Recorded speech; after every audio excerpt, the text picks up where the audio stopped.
Hey everybody, Texas Trucker here, Lance's Performance Shop, Mopars.com. Sunday night, a little after 10. It's really hot. We're super busy this weekend. I was out here, I had some stuff that came in Friday night. I got to get it to work Monday. And this was sort of a carryover from last week when I frantically had to rush to get stuff, and I just didn't have time for this, and I knew I wouldn't have to have it, so I held off. But what we're going to do is get started. It's kind of a 2-for-1 deal. And this first item, not going to be the fanciest, most exciting thing that you've ever seen. And both of these came from Zoro. This one's going to set you back $10.59. It is from Proto. And we'll see if we can find a part number on it. I don't want to give you the Zoro one. I will attempt to link this stuff. Again, keep in mind I buy this all with like 20-25% off. And what this is, it's right here. It is the part number. We actually do have a Proto number. There we go. How many zeros? 1, 2, 3. AA. J000 AA. This is a 25 blade 3-inch gauge. You're thinking like 25 blade 3-inch gauge. What? That makes no sense. Well, it should here in a second.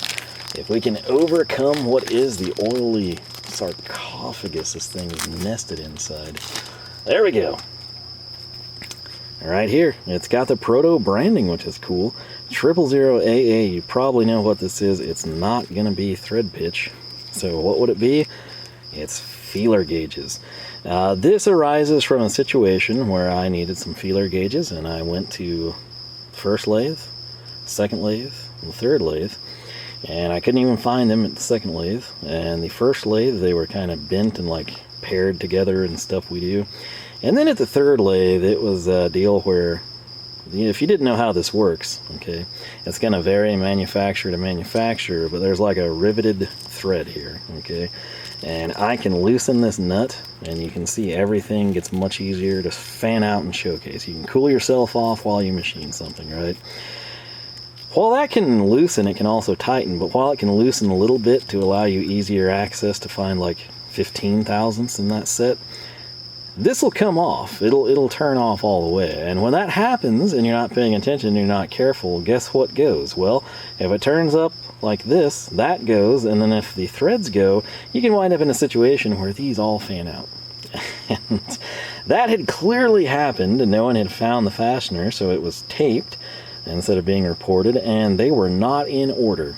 And I hunted and finally found the 15 thousandths, and I said, next time I place an order, I'm getting myself a set of feeler gauges so I can protect them and not have to deal with that again. Like right here, if I want to find 15 thousandths, I'm at 14, I'm at 15. That was easy, wasn't it? Because it goes chronological, you know, like left to right. It's easy to figure it out.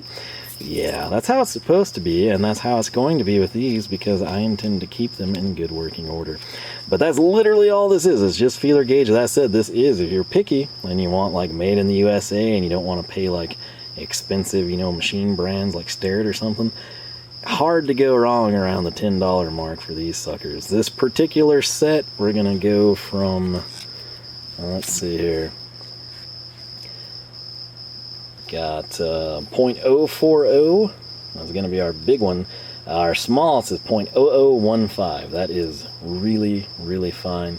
And then your 35, your 40 thousandths. Even if you just want to check like the gap in plugs or something, you can go to town with this. The battery light is flashing. I knew it would come, but not this early. This is kind of the high-profile, high-ticket item right here that's coming up. It's going to be the last one as well. Again, links down below. I make nothing off of it. Timestamps as well. All for your convenience. And the price point on this was the most expensive thing we brought in on this stuff for work from Zoro, if you will. It is going to set you back $120.20. I think that on top of our 20, this was like a really, really big sale. And if I set the box down, again, I mentioned in that video and in the description how wonky everything I saw was that came in on this order.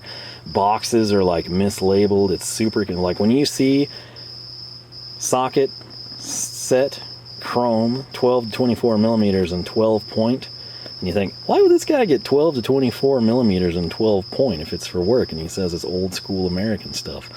I wouldn't, and I didn't, and that's not what's in here, luckily. Pretty much every single box had some other, like, a litany of possibilities was, like, stickered to it. I don't know how they keep this straight in their inventory or warehouse or storeroom. I kind of think this shipped direct from Proto as well. But this is what you would be more interested in, is not this. I don't know how that got there. Maybe they stack these and they know to go with the barcode and this or something. I don't know. I can't answer to that, but I can tell you J52100 is what's important. And this is a set of socket that's 3H drive, it's 7 pieces, and it's 6 point. It's not 12 to 24 or 12 point. Okay, it's J52100. And when I open the hatch here, I think you will be excited, or you should be.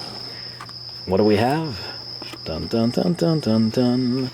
We have the gloriousness that is Universal Swivels, whatever you want to call them. I tend to go with swivel. I think of like universal joint, which yes, it's the same thing, but to me it's a universal joint and a swivel if it's a socket. But terminology aside, you kind of get the drill here. This is a 7-piece set. Is that another wasp? I just had to kill... If you watch that whole video, boy was it entertaining. I don't know what, I think... Maybe this is a cricket this time. Obviously, you can hear a cricket. It's on like 11. It's turned its volume up. But there's something rustling in this box again. And that's kind of concerning. Oh, God. Okay, that was a cricket. Flew across. Man, this is getting... The shop door's down, people. That's why it's hot in here. I'm not supposed to have to deal with this stuff. This set, I don't think I wrote it down. Maybe I did. It's been a while since we ordered now, but 7/16, half, those are important. 3/4, that's actually kind of important for half-inch stuff. 5/8, not sure I'll use that a lot at work. 3/8, I think that's going to be our start point. You ever wonder why crickets just stop sometimes? I do too. Right here, 9/16. That's the main thing. So 7/16, half, 9/16. These three are super important to me. 5/8, 11/16. Not gonna lie, at work, not really that big of a deal. 3/8 every once in a while. 3/4, yes, although it's usually something that's run down with an impact. And this will just be in the sort of nice to have type of a thing. But 3/8 to 3/4, that's our 7 pieces. It did come with a spring steel rail, which yes, it's a good spring steel rail. I'm just not a fan of them. But right here, I'm not gonna lie to you. These are pretty nice. Again, they are made in the USA. The size stamping is pretty legit on these suckers. It's kind of hard with the lighting, but 9/16, very big there and easy to see. I do like this. They take the extra time here. This is sort of like rounded over. A lot of times you just see like square stock cut, drilled, and you've got a rivet run through. These are actually rounded over, which creates a little extra clearance. You can get some really funky angles. The 9/16 is the most important one to me. There's something we do, and it almost requires like a thin-walled socket.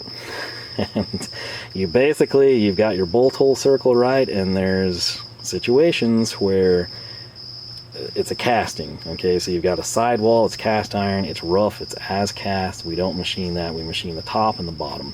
We're not concerned about like the support in the middle, essentially. And you've got your 3/8 right here, and there are many sockets that don't fit. And the best thing is a swivel, because everything we do here, you know, it's like air, and so we run an air ratchet in this case. You ain't getting an impact in there. And so the air ratchet, even with a compact, when you get to a point, it's too big. So what this does is it allows you to run the ratchet over here beyond the obstruction, and you can still neck down, reach this, and clear the sidewall. It's basically like a 3-point of attack type of a system.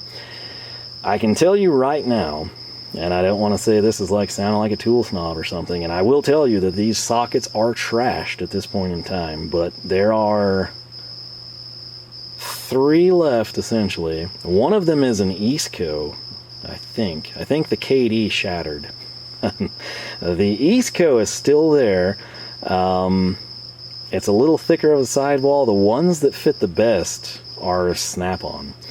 I'm not sure that snap-on, this is based off of my experience with old stuff, The snap-on swivels are really, in chrome, I'm talking chrome right now, and yes, I know you shouldn't run chrome on it, but you're not fitting, I don't care what it is, long, mid-length, you know, thin wall impact, it ain't happening. It's gotta be chrome, okay? Like, you're not gonna fit, unless it's a specially made socket, which nobody currently makes, it's not gonna happen with an impact socket. It would be a chrome vanadium one, not moly. So you need to run chrome here, and it needs to be a thin wall. I have bought, over the years, sets of swivels, and mainly for the 9/16 and a half, and the sidewall of the socket has been too fat. It doesn't work. So the snap-ons, as much as I like them, and as, you know, granted, it's an air ratchet, so it's, you know, borderline jittery, but when I say they're like stress fractured, I don't mean there's like a crack. I mean, like, at this point in time, yeah, I told one of our guys like a year ago, like, we need to stop using that. It's gonna blow up. So, like, when I say stress fractured at this point, I'm talking like a chasm. Okay, there is like a chasm that you would have to fill. And then, of course, there are multiple other stress fractures. I can show them if I need to. I am hoping that this fits there. Just as sort of like a stopgap type of a deal. What I have to compare it to is going to be here. This was a really good buy we got. These are old stock SK, so they are actually American made, not like global material sourced here. I could not use this at work. I took it one day, and the sidewall, this is a great socket. You can see here they do more of like the square stock approach, unlike the Protos, which these are really good. It's just a situation where that sidewall is too fat for what I'm doing. The Proto is, you can feel the weight difference even. I hope you can see the difference there. The snap-on, if I had it, it would be, obviously it would make this look even bigger. The Proto, it is very, very close to it. It might help that it's 12 point, I don't know. But in terms, like I said, of a swivel socket, a chrome one, at least with what I have personal experience with, that is one place where snap-on, it's some good stuff. And yes, you're like, oh, but they're stress fractured. They're ancient. Okay, they have done that for a very long time. And yes, you know, it's not an impact ratchet, but it spins fast. They're abused. They're sat down hard. You name it. And again, to get that kind of a life cycle out of them, pretty impressive. Now, I have to be honest with you, it is easier for me to see the 9/16 there than it is on this SK, who prints it at the top and in a smaller font. The other thing, this is going to get chewed up. If this would have worked, this would be run down at this point in time. This down here, you have a longer lifespan, in my opinion, especially in this application, because this is going to rub on a side of cast iron. Okay, and this is not. It's going to be on the ratchet, free of harm's way. In terms of the angles here, just a quick comparison, I'd say it's about the same. The Proto, it's lighter, and I feel like it slightly articulates better, in part little things like the rounding off here, which that's another step that doesn't have to be done. These are great, especially for the price I paid for them. And if you think, hey, they look really good, they do, because I force myself. It's very easy to get cool trick sockets, wobbles, flex joints, stuff like that, and make it your default go-to. I don't do that, because these cost more. These cost more than the standard Proto sockets. I try to just use them when I need them. Sometimes you run into situations where you really do need them. Sometimes there's applications like this where it's all that will work. If it's a situation where I can come in and I can run a standard socket, I'm going to run a standard socket because I'm cheap, and that is easier to replace than an expensive swivel socket. So that is my rant there. I'm excited to try these. Again, it wasn't critical at this point in time. I just kind of wanted to feel them out. But 3/16, or I'm sorry, 3/8 to 3/4. 3/16 would be a pretty expansive set here. This is going to cover pretty much what you would want it to in 3/8 drive. Half, 9/16, and 7/16 are going to be the big users. 3/8 on some instances will come in handy. 3/4 I can always use. 5/8 and 11/16. I'll just be straight up honest, at work I'm not going to run that. It's something I'm not going to have to deal with. But if I come in and I plug this on, we'll grab the 1/2 inch now. I'll throw it on an LP90. Also, genuine American stuff. You get a feel for it. Really, really good articulation there. And again, I do like that joint. If you were here with me, you could feel these in hand. This is notably lighter than the SK. Will I have to replace the snap-ons at work? Probably. Like, the Easco, the thing with the Easco is the pin comes out, and you kind of have to deal with that. The snap-ons are both stress fractured really bad. I think the KD, like I said, I think it blew up. I'm sure there's a litany of others over the years, but the snap-ons are old. They've been there longer than I know, and they are functional, and that is what matters. So yeah, but this right here is way less money than the snap-ons too. So once again, if you're thinking like 120 is crazy, snap-on, same setup, 3/8 to 3/4, it's probably 250, 350 type of a deal. And if you think, well, hey, come in and just buy the 9/16, that's probably what I'm going to do. But that's going to be a situation where 60-ish a socket, you know, you do save a little bit with the set.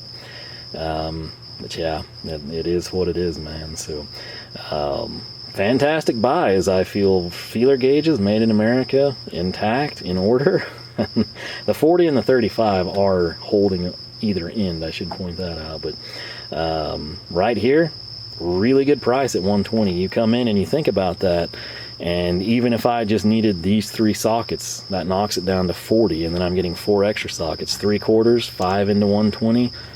It's a pretty solid little pickup, I must say. So plus, you know, it's always handy to have those. We'll see how they do, and it should be pretty much akin to Mac's offering, I would imagine. But we'll take it from there. So and it's also something snap-on, I would have to like get the driver out, see, one, if he would warrant them, and 2, if not, you know, maybe I could send them in. I'm not going to have proof of purchase on that stuff. Predates my time probably on the planet, you know. Again, I don't really, not snap-on person. I don't know how to find the vintage or rough time frame based on the font or anything. Could probably figure it out. But I know I've got pictures of them. I've kind of watched them continue to widen the gap and get more and more concerning. But yeah, we'll take it from there. As I have updates on that front, I'll let you know. I hope that fits. If it does, I might go this route instead of the expensive snap-on. But we'll see. We'll just take it in stride and go from there. But for me personally, this is staying with me, and I think it should be good, even if we don't use it for that application. But I will get out of here. My apologies if the crickets were annoying. The fan, I don't think you can hear it. I've got it turned down and just blowing on the back of my leg from a distance because it is hot. But yeah, it's about 10:30 out here. I gotta get inside, shower, get ready to go to work again, start all over, see what kind of a mess I get into this week. But with that said, you know the drill. LoneStarMopars.com is the website. You can find us on Facebook, Twitter, and Instagram, all 3 at Lone Star Mopars. If you enjoyed the video, I encourage you to subscribe. If you jump your Charger across the creek, hit the Dixie horn, spin your 9/16 Proto against a 9/16 snap-on, crack both of them, and find a new old stock plot of KDs. YouTube just might notify you that we got brand new videos every Wednesday and Saturday, 9 a.m. Texas time. That said, hope you have yourself a fantastic week. Most importantly, I hope I catch you back here for more action from the shop.